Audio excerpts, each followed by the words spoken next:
Hey there, Ventex here. Welcome to Prognostic. This game, we are an orphan returning to the house of the deceased fortune teller to uncover the secrets of my family's death. We must accept my legacy and become a prognostic before supernatural madness engulfs the people of my town. Go ahead and press New Game. All the stories mentioned in the game are fictional. Any resemblance to biography or appearance of real people is accidental. Have fun.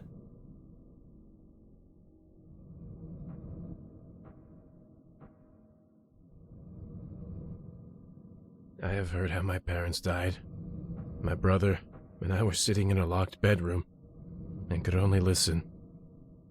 We heard the knife stabs until their screams stopped. The police decided that our parents were accidentally killed during the robbery. I never believed it. In our neighborhood, no one had any money, especially immigrants like us. After a month in the orphanage, we were picked up by the only remaining relative in the States. A woman named Randolph. A medium. Our grandmother. Our mom never talked about her, and hid away her letters without opening them. I think that Mrs. Randolph thought that she cared about us. She taught us. I still remember rituals, prayers, and constant promises to reveal what happened to our parents. But later. It was always later. When will we be ready? My brother was the first one to escape. He joined the police force. I left her after. I, like my mother before, did not respond to her letters. They were just another promise to reveal some secret if I came back. When they stopped, I sighed with relief, finally. A local lawyer visited us shortly after. Grandmother was killed, stabbed with a knife. They suspect a robbery. The voices of my parents came back, and they are not alone. Our town is eating itself. Death comes for our people, for my friends. I can't take it anymore. Grandmother was trying to understand what was wrong. She tried to tell us, and I'm starting to believe her. She solved crimes. She helped the police to find the perpetrators. I have to take her place. I have to go back to her house. We're going to take her place. Solve cases using the supernatural. Prologue, personal case. Go to the table, take the documents, use the left mouse button to interact with the items. Here we are. Let me go ahead and make my mouse sensitivity a little bit higher. Still kind of low. Here we are. Got some creepy pictures on the wall, of course. Got bugs crawling. I don't know what these are. Some rocks. Skull. Some maps or articles. Inkwell. Some beads. You can light and blow out candles. Let's go ahead and light the candles over here. Oh, a basement or a cellar. That's going to be nice. Nothing over here that I can see. Quite dark. There's a door here. Closed. It has a symbol on it, though. Can't leave. Got one t-shirt hanging up on the coat rack. A nice little dinosaur guy to keep us company. Another door with a symbol. Gonna be locked. Yep. Looks like it goes back further over there. That's gonna be interesting. And we can't go upstairs. Go ahead and read this note. Your brother is a police officer who needs your help. Every day he will send you a new crime case. Your goal is to solve it. You can use divination rituals to uncover new clues. Once you find the culprit, fill out the report and send it to your brother. Solve the test case to convince your brother to accept your help. Okay, press tab to open or close a case file. Why did you come back? We've been watching this old woman go crazy through all our childhood, and now you want to take her place. What are you doing? Well, fine. You want me to help you? Then let's conduct a small test. Make an invocation to the souls of the dead and tell me, oh great seer, which of the neighborhood kids broke my window?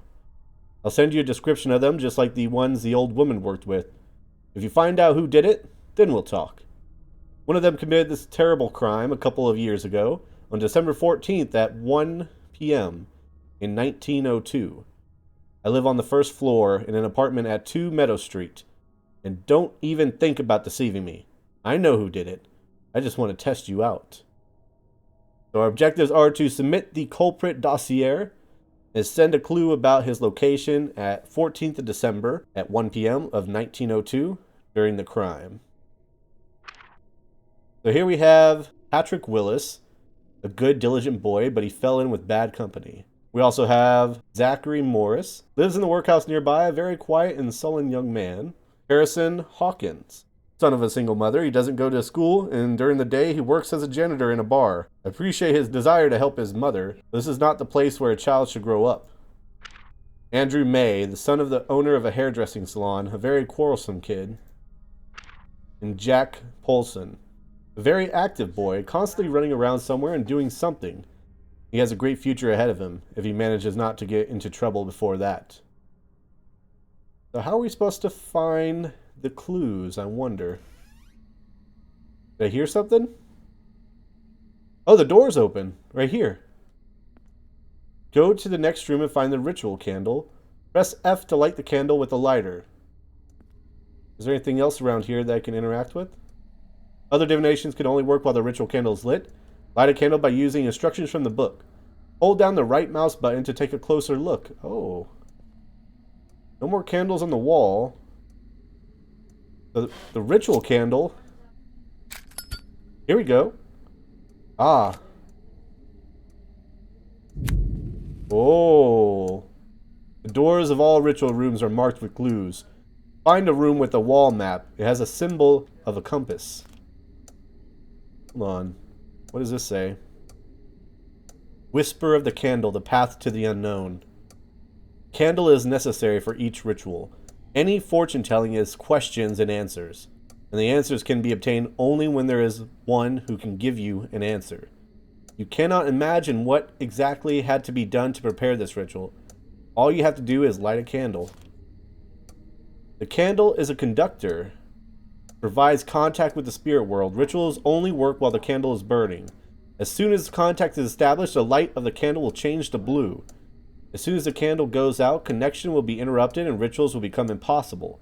At this moment, all candles will change their light from blue to yellow. You can find spare candles next to the candlestick, remove the extinguished one, and place a new one to re-establish the connection. You see it burning out? We're on a timer, it seems like. Find a room with a wall map. It has a symbol of a compass. That should be this one. I like how our lighter is blue, too. Oh. Go ahead and light some candles in here. We have a little teddy bear. In order to work with the ritual map, you need to use dowsing rods. Press Q to pull them out. Place the file of one of the suspects on the stand. Oh, it's a rat? What is happening? Okay. It's located next to the map. Follow the instructions. Dowsing rod. Put the file here. Let's start with Patrick Wilson. Use the dowsing rods to check which of these guys was at the crime scene at the time. See the instructions for the book for detail. Make sure that the ritual candle is lit. Put the person's dossier next to the map. Choose the time on the calendar, year, month, date, and hour. Hover divining rods over the map. The closer the rods, the closer the person. Rods will cross in a place where the person was. The rods will spin if the ritual candles has gone out. Place the flag on the right address, missing a D, in order to add a clue. So it was at 1300. What does that sound? I guess we're tapping into the ritual. That 1902, December 14th. December 14th. Oh, I'm meant to go this way. 1 and 4. And where was it at? Broke his window. I live on the first floor in an apartment at 2 Meadow Street. Okay, 2 Meadow Street. So he was about here. Right around here. Nope. This way? Right here. Alright, let's try Zach. Where was Zachary Morris at? We're tapping into the spirits. Where were you, Zachary Morris? Oh, we're getting close. 6, 14? Nope, 5. No, that's too far. 6. Right here. Next one. Try Harrison Hawkins. Where were you at on December 14th? Show me divining rods. Getting closer. Ah. The candle went out. We have to replace it.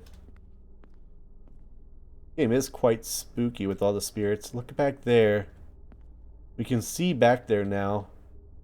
There's a dress hanging up there. Let's go ahead and light another ritual candle. We're starting to get the hang of it now. The rats are back. I wonder if being in this ritual world affects us at all. Let's get back to Harrison Hawkins. He was close over here. Right here. 2 Meadow Street. Looks like it was this guy. Let's go ahead and be thorough, though. Oh, let me get out of there. Just to place everybody everywhere. 4, 7. What if there's 2 of them? You never know. And then Jake. Where are you at, Jake? 5. After finding the culprit, you may return to the hallway and fill out the report. It lies on the table. So, our culprit was... Did I not mark him? Should be Harrison. Yes, there he is. Our culprit was Harrison Hawkins. Let's go ahead and mark it on the table. This is actually pretty interesting. I like the crime-solving aspect of it. It was Harrison Hawkins. Clue. Okay. What is a clue about? Send a clue about his location. Send a clue about his location.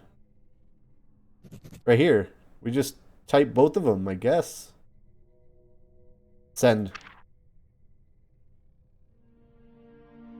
Her methods are working. Who would have thought? Well, okay. If you're so anxious to find out what's wrong with our town, let's work on it together. So we proved ourselves to our brother.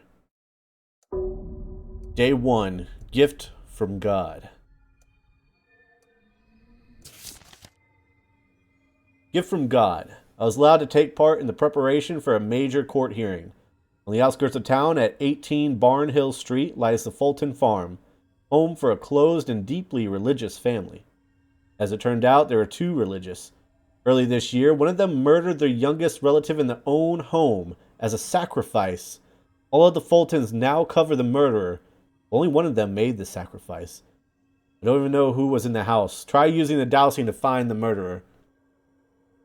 So we need to send the killer's dossier, send his or her distinctive features by using the dowsing ritual on the victim. Send where the killer was during the murder. The time of death is marked in the victim's dossier. So here's the victim. Man. He looks pretty young. Age is dead. First name Luke. Okay, he looks pretty young. Last name Fulton. No date of birth. Male, red hair, green eyes. Victim. Died January 1st? Or is that 8th? 1904, 11 a.m. So we have Nathan, the father, I suppose. Luke's father, awkward, absent-minded. Every part of his life is dictated by his parents. I've always felt sorry for him, but even compassion has its limit. Maybe it's his older brother. Luke's mother. One of those people who can answer any question with a quote from scripture. Our senior detective thinks that she is very sorry about what happened, but it seems to me that she is disappointed not in their act, but in something else. She is convinced that she is part of the world's first family of saints. How she came to this conclusion is not very clear.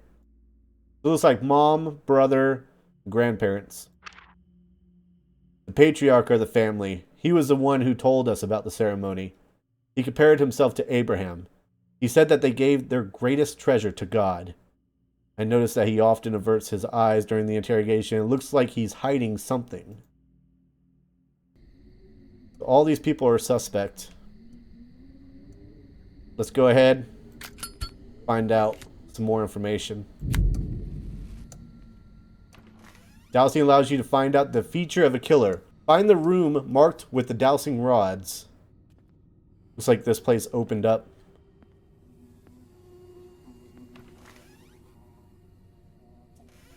There's a closet here. And a book. This is just going around. Find the room marked with the dowsing rods. It's not this way. Suppose it's this door over here. Oh, the doors close on their own.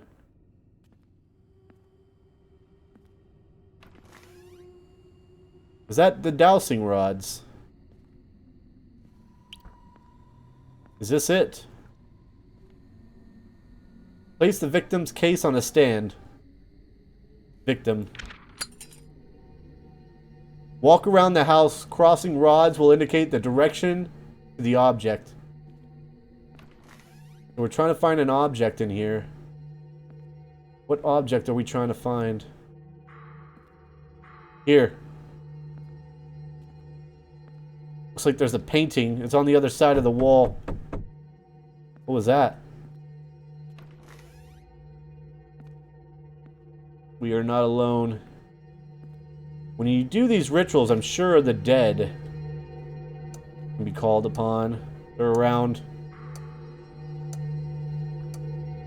It's like right here. You are close to the object. Memorize it and return to the room to find out its meaning. It's a clock.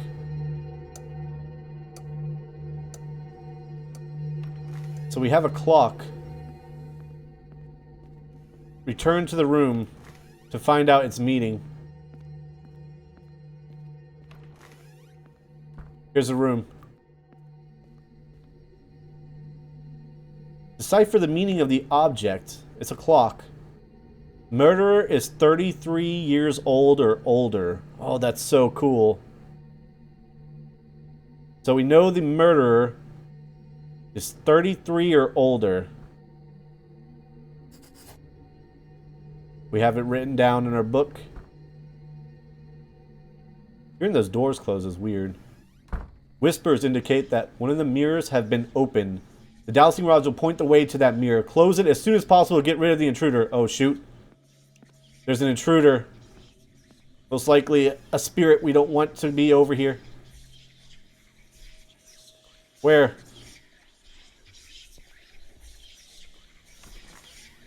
Here. There.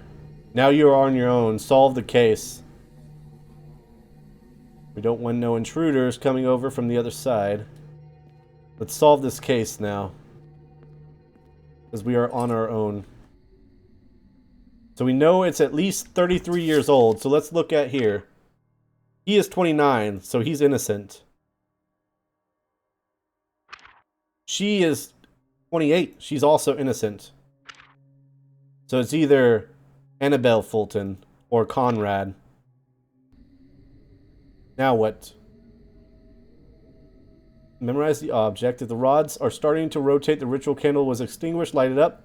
Find out meaning of the item and mark the killer's feature on the list nearby. We've done that. Now how am I supposed to find out if it's him or her? What do I need to do? Oh, the candle's going out, I think. Now you haven't seen the world of the hidden meaning and beginning to forget about the material world. This is a mistake. The essence of people seeps through them, leaving its mark on what we own. Study this ritual. It will help you with your new duty. Most importantly, it will help you to understand. We need more. There's also a painting. Murderer has a tattoo. Does he have a tattoo, perhaps? How would I know they have a tattoo? Doesn't say up here, I don't think. I notice that he averts his eyes. It's one of these. But I don't know how to tell which. We've done that. We've done the dousing. I think we need to find another item. Something else.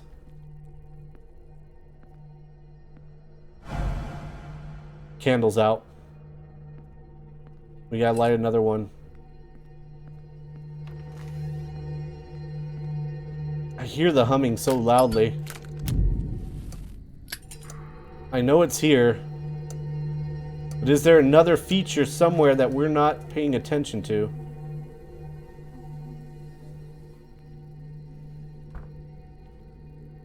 Could there be two of them? Not upstairs if there is. Is there anything else over here? Oh wow, we're gifted. Barely touched it. Look at us go. The only thing that is pointing to is that clock. There has to be something in the dossier that we didn't read. I hear like a slime. It's only to the clock. That's it. There is no other. It has to do with this. Let me put the date in there. Maybe we can look at the map.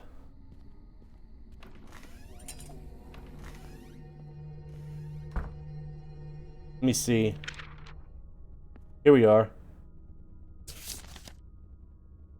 18 Barnhill. Date of death, January 1st, 1904, 11 a.m. January. Either 1st or 8th. According to this, January 1st, and there's also an 8 there. 1904, 11 a.m. 1904, 11. Let's see. Here. Let's try Conrad. Will this be different? It's different. Where was Conrad? First? Maybe that's why he looks different, because it's his wife. Let me try the 8th.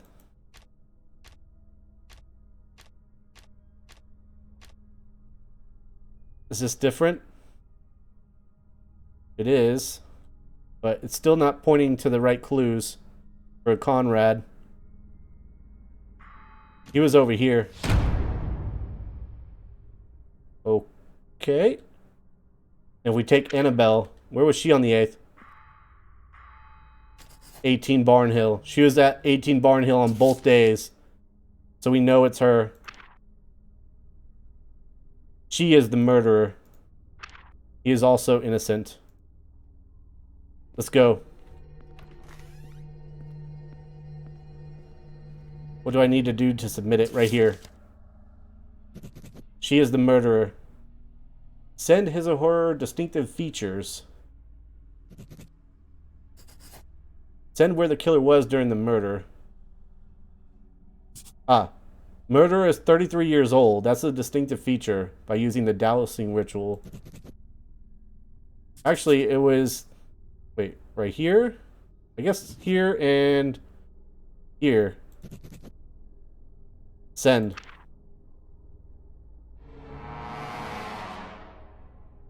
I was given only one attempt to conduct an interrogation. Your tips were not enough to get it through. I'm sorry, but we won't get access to the archives anytime soon. How? Oh, I used the wrong thing. I guess it was on the 8th. Hold on. There we are. I heard something terrible today. I just heard a woman blaming her husband for not being able to kill his own grandson. Annabelle had to do it herself to appease the voice of God. This case gave me an idea about death of our grandmother. The strikes of different people should be different, right? I studied the autopsy results of our grandmother and found a couple of oddities. Each stab was weaker than the previous one. In the course of the struggle, such a clear pattern is impossible. The direction of the blows also doesn't match up. They are too similar and weird. Knife strikes were aimed at the chest area and the blade was directed not upwards or downwards, but almost perpendicular to the body. Maybe she was killed in her sleep, and the whole robbery was staged? If so, then someone was trying to disguise premeditated murder. Who wished her death? They'll try to find the last people she spoke to. Day 2. Tough Lesson. Alright, I hope you guys enjoyed that first episode of Prognostic. If you did, make sure you hit the like button, subscribe to the channel, check out the Discord and Twitter down in the description, and we will be doing more episodes in the future, so stay tuned, and I will see you guys next time.